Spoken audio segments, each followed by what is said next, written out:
देवकीनंदन ठाकुर बोले, श्री कृष्ण जन्मभूमि के लिए जल्द करेंगे आंदोलन। आगरा में कहा, जामा मस्जिद के नीचे दबी है श्री कृष्ण की प्रतिमाएं, सीढ़ियों को खोदा जाए।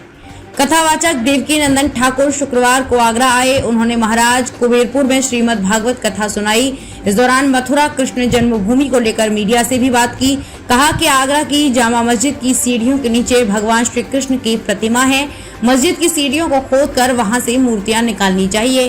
साथ ही ये भी कहा कि मथुरा कृष्ण जन्मभूमि को मुक्त कराने के लिए जल्द देशव्यापी आंदोलन चलाया जाएगा।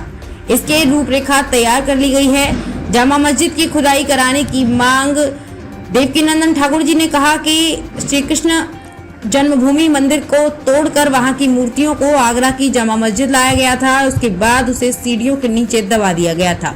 इसलिए वो न्यायालय और आगरा के जनप्रतिनिधियों से मांग करते हैं कि आगरा की शाही जामा मस्जिद को खुदवाकर वहां से मूर्तियां निकाली जाएं। देवकीनंदन ठाकुर ने आगे कहा कि ओटीटी प्लेटफॉर्म पर आ रही फिल्में से समाज पर बहुत ही ज्यादा बुरा असर पड़ा है।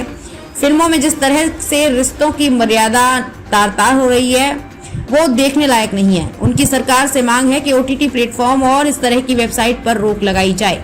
भारतीय संस्कृति को बचाने का काम सरकार को करना चाहिए। वर्तमान शिक्षा पर कहा कि स्कूलों में बच्चों को संस्कार नहीं दिया जा रहा है, इसलिए बच्चे गलत राह पर जा रहे हैं। पेरेंट्स और स्कूल दोनों को इस पर ध्यान देने की जरूरत है। श्रीमद् भागवत कथा सुनने से मनोरथ की सिद्धि होगी। श्रीमद् भागवत कथा के पहले दिन बड़ी संख्या में भक्त देवकीनंदन ठाकुर की कथा सुनने आए। देवकीनंदन ठाकुर ने कहा कि वेदव्यास जी महाराज ने श्रीमद् भागवत कथा में लिखा है, जिसके करोड़ों करोड़ों जन्मों के पुण्य एकत्रित हो जाते हैं, वो व्यक्ति भागवत कथा सुनता है। आप जिस मनोरथ के साथ श्रीमद् भागवत कथा श्रवण करेंगे, आपके उस मनोरथ की सिद्धि होगी। आप अगर निर्धन हैं, धन की इच्छा लेकर सुनेंगे तो धनवान होंगे। रोगी हैं, निरोगी काया की इच्छा लेकर कथा सुनेंगे तो निरोगी काया प्राप्त होगी। कथा शुरू होने से पहले निकली कलश यात्रा। श्रीमद् भागवत कथा शुरू होने से भागुपुर से कलश यात्रा निकली, जो बिहारीपुर गांव स्थित गर्ग बेयर हाउस कथा स्थल पर पहुंचकर समाप्त हुई। कलश यात्रा में बड़ी संख्या में महिलाएं शामिल हुई।